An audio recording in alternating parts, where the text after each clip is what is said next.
সবাইকে নমস্কার, welcome to my show.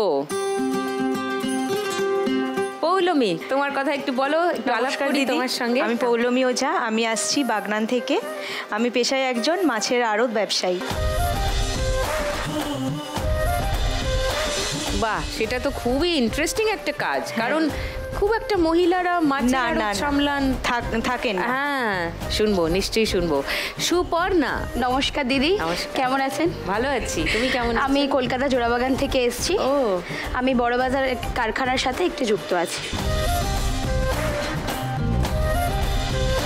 তো সেটার মধ্যে তো কিছু হেলথ হ্যাজার্ডও থাকে না? হ্যাঁ হ্যাঁ, মাস্ক পরে কাজ করতে হয়। এক্স্যাক্টলি, সেটাই। কারণ যখন বাড়ি ফিরি কানে নাকে প্রচন্ড কার্বন জমে থাকে না?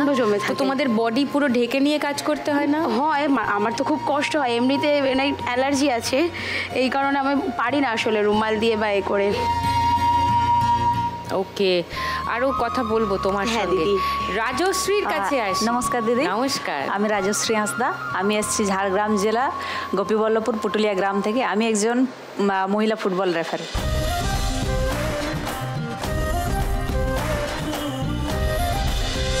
আরে বাস, and you look so smart, Rajashree. Thank you. Nice, তোমার কথা আরো নিশ্চয়ই শুনবো।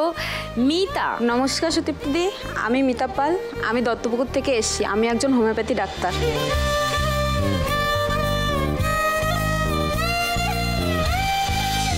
উফ, চারজনে চার লক্ষ্মী মা লক্ষ্মী, খুব কাজ করে, নানান রকম পেশার সঙ্গে যুক্ত। আজকে তোমাদের সঙ্গে গপ্প আরও জমবে মনে হচ্ছে, আর খেলাটাও জমবে। শুরু করব খেলা। ফার্স্ট রাউন্ডে আজকের খেলা টাকা ওড়ে দেখা ধরে।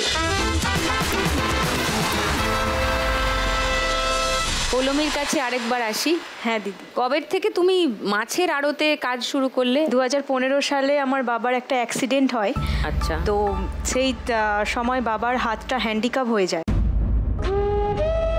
এই অ্যাক্সিডেন্টের পরে ওনার হাতটা ড্যামেজ হয়ে যায়, ওটা আর উনি তুলতে পারেন না এখনো পর্যন্ত। মানে আড়তে বাবা আগে ছিলেন? বাবা আগে থাকতেন। বাবার আড়ত ছিল? হ্যাঁ, বাবারই আড়ত ছিল। ওকে। আমাদের 40 বছরেরও বেশি বিজনেস এটা। আচ্ছা। যেহেতু আমরা দু বোন, কেউ নেই দেখার বিজনেসটা, তো আমি তখন ক্লাস 10-এ পড়ি। তো সেই সময়তেই আমাকে যেতে হয় ব্যবসায়। তো তখন থেকেই আমি পড়াশোনাও সামলেছি এবং ব্যবসাটাও দেখেছি। পড়াশোনা করতে করতে মাছের আড়ত? হ্যাঁ দিদি।